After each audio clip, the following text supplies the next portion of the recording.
Hello, I'm Lauren Sides, and this is FCN's Frontline Report, brought to you by Ford Education and Training. By now, most people know that Ford wrapped up 1994 by placing 5 vehicles among the top 8 best-selling cars and trucks in America last year. Now, final industry figures are showing that division's lineup is even stronger than that showing indicates.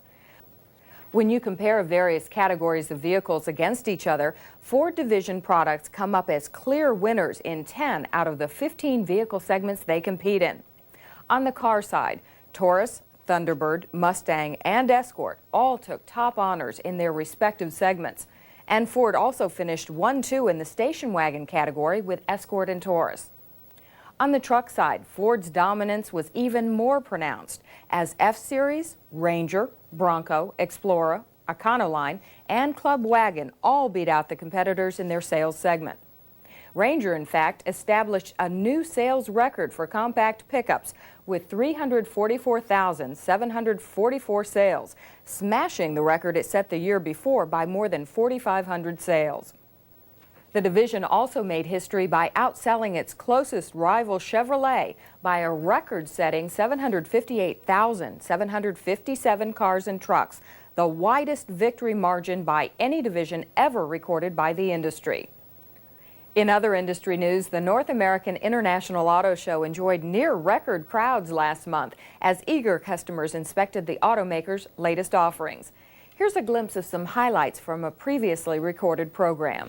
Well, next year at this time, I will be standing or sitting next to a brand new F-Series pickup truck, which the company is hinting may look a little bit like this Triton concept pickup truck. In fact, both the F-Series and the Taurus are being redesigned for the 1996 model year. But as the company announced yesterday, the current models of those vehicles are doing very well. FCN's John Hewitt explains. Can we have a drum roll, please?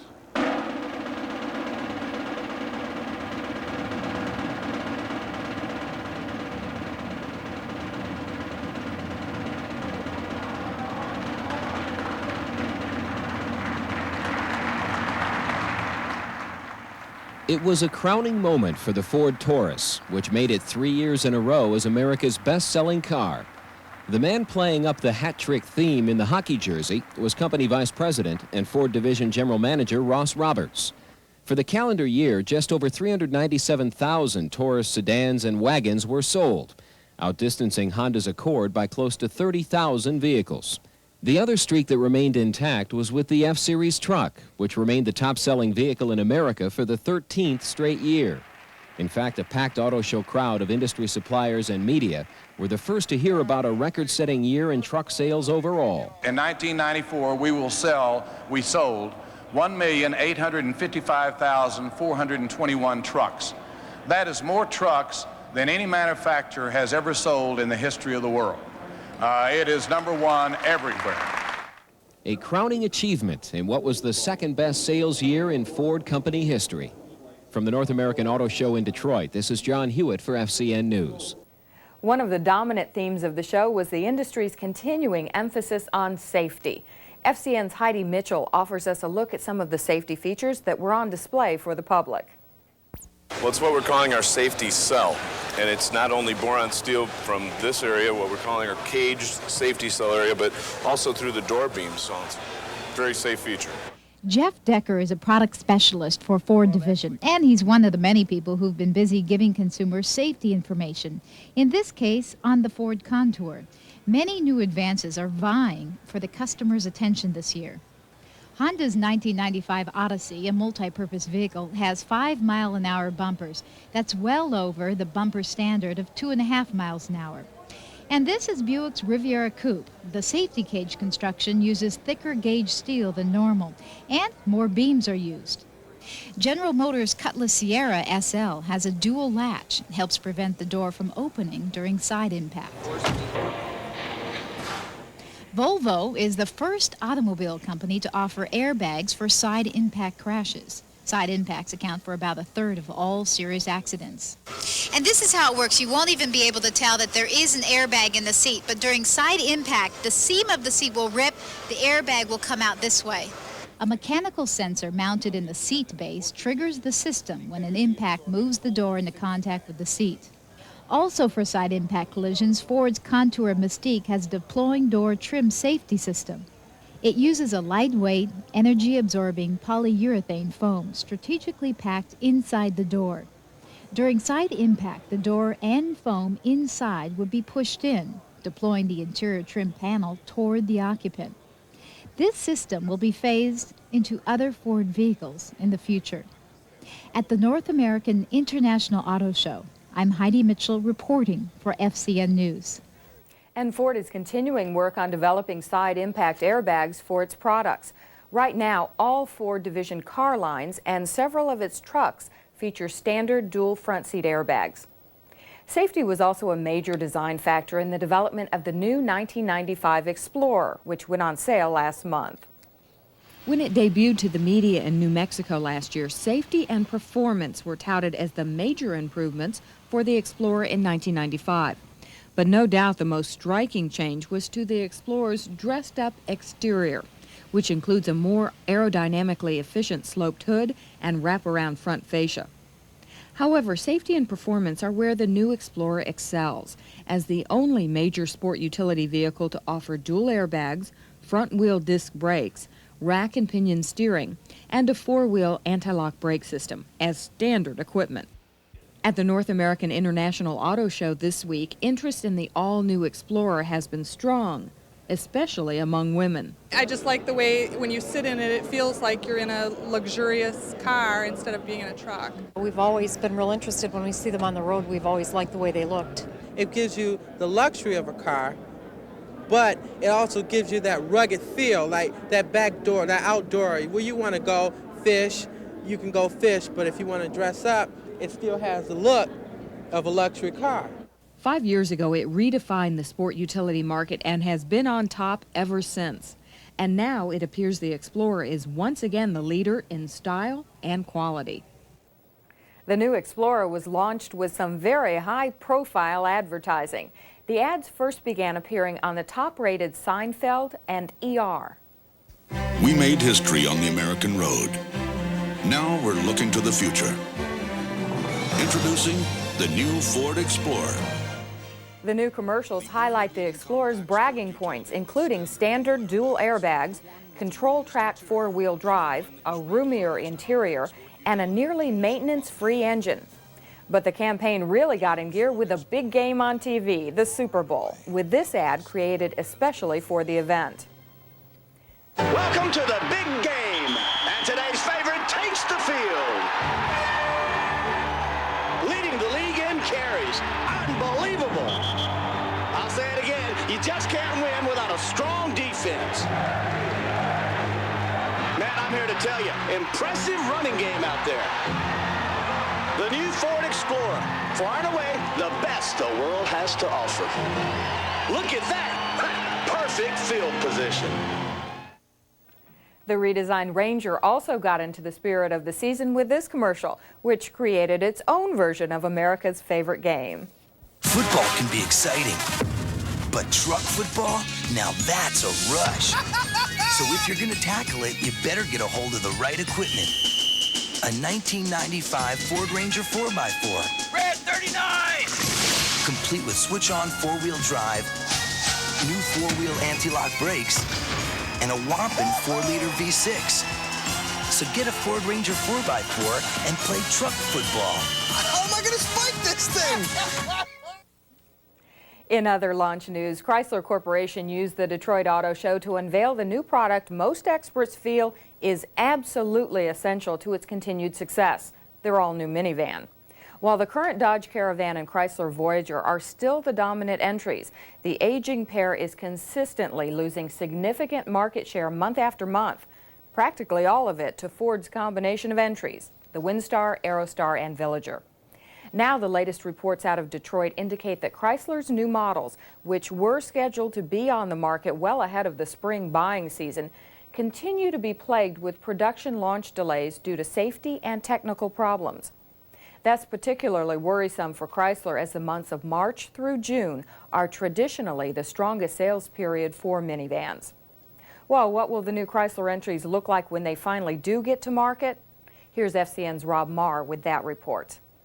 Ladies and gentlemen, here they are,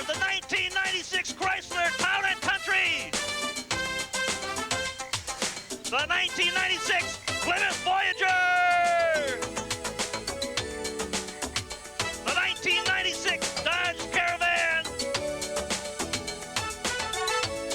And coming out later in the 90s, the electric minivan! The vans are substantially lower to the ground than the vehicles they replace, about the same level as the Ford Windstar and the Mercury Villager. But they do have the industry-first sliding door on the left, driver's side, as well as a standard sliding door on the right. On the inside, Chrysler has increased space in both the regular and stretch versions. The removable rear seats have wheels for easier storage or use. As far as other features, Chrysler executives point out several with the help of rear screen technology. When it comes to convenience, it's a feast for the eyes. The cup holders fit almost every drink size. For storage, there's all kinds of bins inside pockets. For 12-volt accessories, we included 2 sockets. A car-like experience is the key to its ride.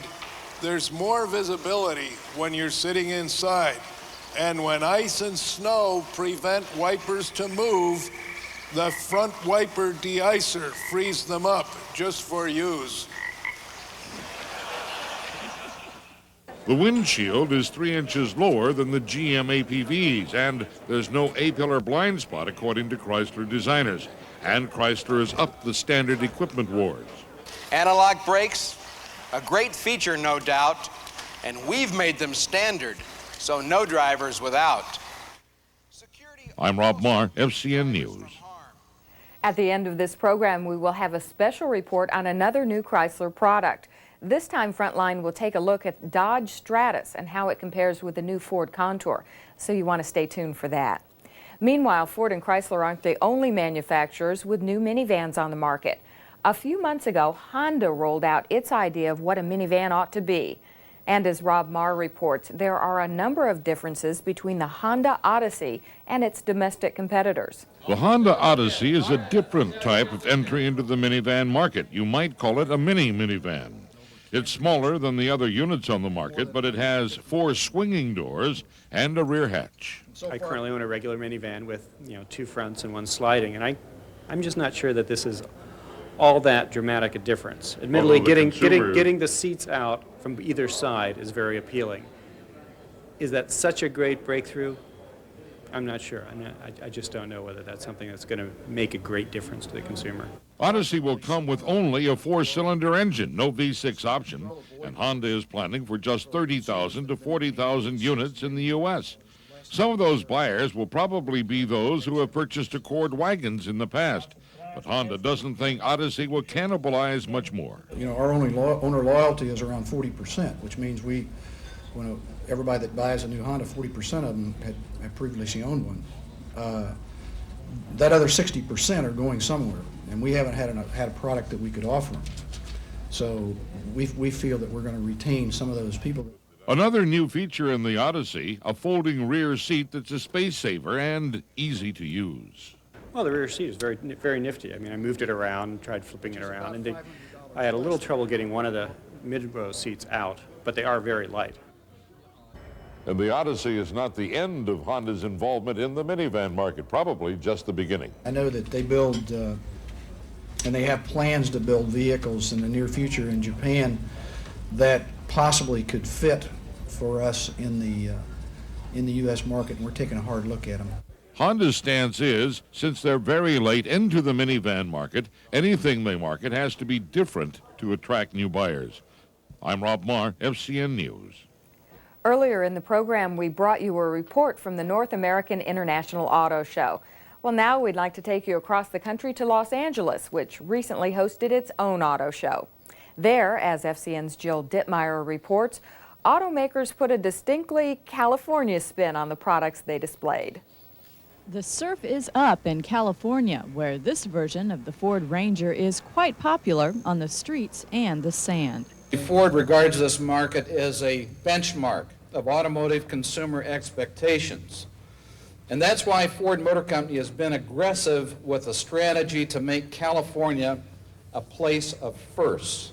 Ford did just that by giving the West Coast its first look at the '96 Ford Taurus and Mercury Sable. Also catching attention are tried and true favorites in shiny new colors and luxury cars with a new twist. To coincide with Ford's participation in the America's Cup race, Mercury has produced the Young America edition. It'll be in the showrooms this spring. Ford is taking Californians into the future with the Showstar concept minivan. We like to think of it as a minivan for families in a big hurry. The heart of Showstar is a high-performance Taurus show engine under the hood of a modified Ford Windstar passenger van. If underwater travel is more to your liking, catch the Ocean Planet Explorer. The company and the Smithsonian Institute will be displaying the 7,000-foot square exhibit at upcoming auto shows in Chicago, Cleveland, and New York. From the Greater Los Angeles Auto Show, I'm Jill Dittmeyer reporting for FCN News. That's it for this edition of FCN's Frontline Report, brought to you by Ford Education and Training. We want to remind you to stay tuned now for a Frontline special report on the Ford Contour versus the Dodge Stratus. I'm Lauren Sides. Thank you for joining us. Hello, I'm John Hewitt with an update on Stratus, Dodge's new compact sedan, which is the latest entry into the CD Plus segment. If you recall, in November, we took a look at the new Contour and how it compared to 3 of its major competitors. In this program, we will continue the comparison, focusing on Stratus. The Stratus is available in 2 trim levels, the base Stratus and the upscale and sportier Stratus ES. Contour, of course, comes in 3 trim levels, GL, LX, and SE. Today, we will focus on the volume leaders, and for Ford, that's the Contour GL with Preferred Equipment Package 236A and the optional automatic transaxle.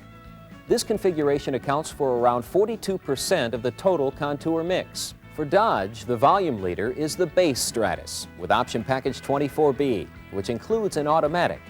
This car accounts for approximately 47% of the total Stratus mix. Now, as you'll recall, buyers in this segment have noted 5 key reasons to buy. The first is styling. Both Contour and Stratus have contemporary designs with color-keyed bumpers and body-side moldings. Both Focus cars have dual heated power mirrors included in their packages. These mirrors are included only in the upper-level option package for Dodge, but they are included in all Contour Preferred Equipment packages. Inside the passenger compartment, Contour and Stratus have a lot in common. Both cars have modern flowing instrument panels with big clear gauges and ergonomically designed control layouts. Both cars have front bucket seats with reclining seat backs, built-in cup holders, and clever storage spaces. They also both have adjustable front shoulder belts for increased passenger comfort. Front seat legroom is nearly identical in the 2 cars, and Contour has almost an inch more front headroom, a very important consideration for taller drivers. The light group, which is part of Preferred Equipment Package 236A on the Contour GL, includes a front map light that the base Stratus doesn't offer. And one feature that no Stratus has, illuminated door handles and illuminated window controls with the optional power windows. This extra illumination makes it easier to open the doors and operate the power windows at night. Turning to powertrain technology, both Contour and Stratus have advanced powertrain designs, which provide spirited performance and good fuel economy. However, Dodge's powertrain choices on the base Stratus are rather limited. The standard engine is a 2-liter 4-cylinder that produces 132 horsepower. This engine is available only with a 5-speed overdrive manual transaxle. If you want the convenience of an automatic transmission, you have to buy the base Stratus's optional engine, a 147 horsepower, 2.4-liter 4-cylinder, which comes exclusively with an electronically controlled 4-speed automatic. In contrast, both of Contour GL's engines, the Z-Tech and the Duratec, are available as either 5 speeds or electronically controlled 4-speed automatics. The 2-liter Z-Tech produces 125 horsepower, while the 2.5-liter Duratec V6 delivers 170 horsepower, significantly more power than Dodge's 2.4-liter. What about fuel economy? Well, with base engines and manual transaxles, Contour and Stratus get similar fuel economy ratings. However, most people buy automatic transaxles. When you compare the figures for automatics, the Z-Tech-equipped Contour has a 3-mile-per-gallon fuel economy advantage over the 4-cylinder Stratus. What's more, even with the optional V6 Duratec under the hood, Contour still has the advantage. Now, let's look at driving dynamics. Both cars feature fully independent suspensions with coil springs at all 4 wheels and anti-roll stabilizer bars in both front and back to help reduce body lean. However, Contour's front suspension is attached to a rubber-mounted subframe which helps isolate the body from road bumps. This reduces noise, vibration, and harshness. Another Contour advantage, while all Stratus models have conventional front disc rear drum brake systems, V6-powered Contours come with 4-wheel disc brakes. These provide shorter stopping distances and more consistent performance under most conditions than the regular disc drum combination. On the safety front, both cars also have impressive lists of safety and security features, including dual airbag supplemental restraint systems, optional anti-lock brakes, child-proof rear door locks, and optional remote keyless entry systems. However, Contour offers a number of safety features that Stratus does not, like available all-speed traction control for improved traction on slippery road surfaces, a driver's side safety belt grabber mechanism which holds the belt secure during a collision, and anti-submarine seats which work with the entire restraint system to help reduce the chance of occupants sliding under the safety belt in frontal collisions. In terms of environmental considerations, nearly 80% of Contour parts, including engine and powertrain parts, can be recycled. At this time, only 38% of Stratus parts can be recycled. To protect the customer's personal environment, Contour offers a standard micron air filtration system, which helps keep passenger compartment air cleaner. Dodge does not offer a system like this. As you can see, Stratus and Contour are highly competitive products in terms of features. But how about prices? A showroom-equipped base Stratus with an automatic transaxle costs $16,350, while a showroom-equipped Contour GL with an automatic transaxle is priced at $15,945, a $405 price advantage for Contour GL. The Dodge Stratus Package 24B also includes power windows, speed control, and floor mats, which are options on Contour GL. But Contour has a list of standard features that are not available on the base Stratus at any price.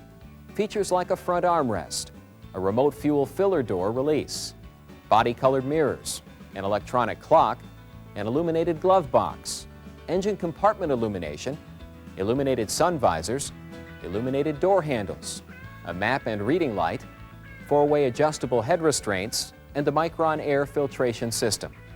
It is very important for you to make sure your prospects know about the many advantages that Contour offers.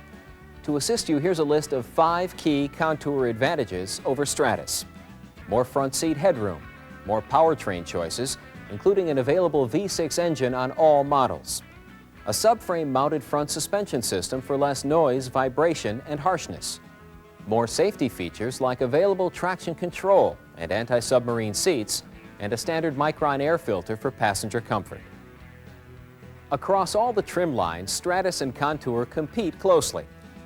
But Contour offers more powertrain choices, a subframe-mounted front suspension, more safety features like available traction control and the anti-submarine seats. Environmental pluses include being nearly 80% recyclable and having a Micron air filter. The CD Plus segment is going to be hotly contested this year, and Contour will be facing some pretty strong competition. But Contour's highly advanced design puts it all together in a way that the competition can't match. With all its features, progressive styling, advanced powertrain technology, exceptional driving dynamics, impressive safety engineering, and innovative environmental design, Contour is a car that can set new standards for performance and customer satisfaction. That's it for this program. I'm John Hewitt. Thanks for watching.